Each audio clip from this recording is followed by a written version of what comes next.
Des pierres tombales, c'est la première utilisation du granit du Cidobre. Jusqu'à 40 monuments funéraires sont fabriqués chaque semaine dans cette entreprise. Des éléments pour la voirie y sont également façonnés. Pour imaginer d'autres usages, les dirigeants ouvrent régulièrement leurs portes à des artistes, des étudiants. Cette fois, ce sont des designers qui se sont installés dans les ateliers. Ce sont beaucoup d'échanges, beaucoup entre eux et nous. Nous, on leur apporte notre savoir-faire, ils ont des idées très nouvelles. Donc pour nous, c'est vraiment très bien. Quand tu coupes ton ruban, là, comment tu fais pour t'en resservir? Il faut le ressouder après.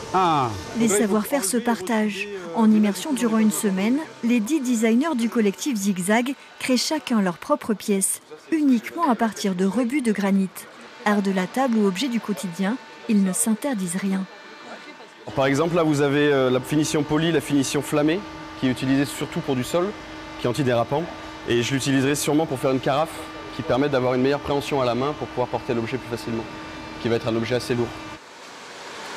Est-ce que tu peux couper ma pièce ou pas? Je vais la mettre. Les salariés de l'entreprise participent tous à la réalisation de ces créations.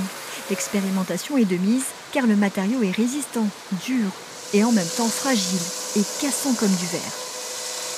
J'ai pu usiner cette pièce-là, donc avec 2 cercles dans le granit. Et en fait, en la mettant en tension, moi, tout mon travail il est autour de la mise en tension des éléments avec des coins en bois, avec des cerclages métalliques.